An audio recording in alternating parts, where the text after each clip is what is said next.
ఇతరుల కన్నా తక్కువగా పుట్టింది కాదు, ఇతరుల కంటే ఎక్కువ ధైర్యంగా పుట్టింది. జమ్మూ కాశ్మీర్కి చెందిన చిన్న పాప శీతల్ దేవి కథ ఇది. 2007లో జమ్మూ కాశ్మీర్లోని కిష్త్వార్ అనే పల్లెటూరులో శీతల్ దేవి పుట్టింది.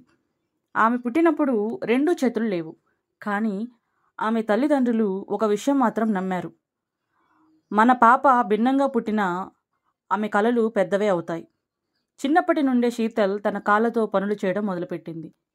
ఆమె చదవడం, రాయడం, తినడం అన్నీ కాళ్ళతో నేర్చుకుంది. ఇదే ఆమె జీవితానికి తొలిపాఠం. సహాయం కోసం ఎదురు చూడకూడదు.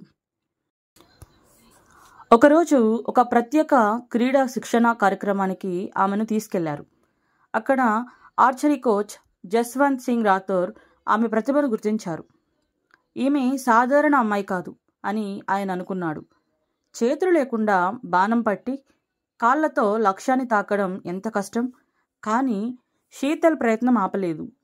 ప్రతిరోజు ఉదయం సూర్యోదయానికే లేచి సాధన చేసేది. ఆమె పాదాలతో బాణం పట్టి శరీరాన్ని వంచి లక్ష్యాన్ని తగిలించేది.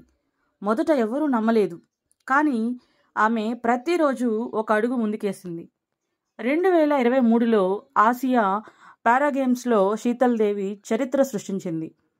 2 గోల్డ్ మెడల్స్, 1 సిల్వర్ సాధించి ప్రపంచాన్ని ఆశ్చర్యపరిచింది. ప్రతి ఒక్కరూ ఆమెను చూసి ఆశ్చర్యపోయారు. చేతులు లేకుండా ఇది ఎలా సాధ్యమైంది? అప్పుడు శీతల్ ఒక మాట మాత్రమే చెప్పింది. I may not have hands, but I have will power strong than steel.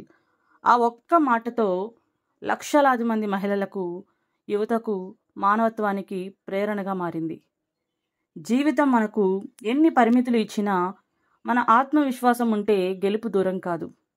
Sheetal దేవి మనకు నేర్పింది, మన పరిమితులు మన శరీరంలో కాదు, మన ఆలోచనలో ఉంటాయి. చేతులు లేని అమ్మాయి ప్రపంచాన్నే తాకింది. అయితే మనకు ఉన్న అవకాశాలను మనము ఎందుకు వదులుకోవాలి? అవయవాలు కాదు, ఆత్మవిశ్వాసమే నిజమైన శక్తి.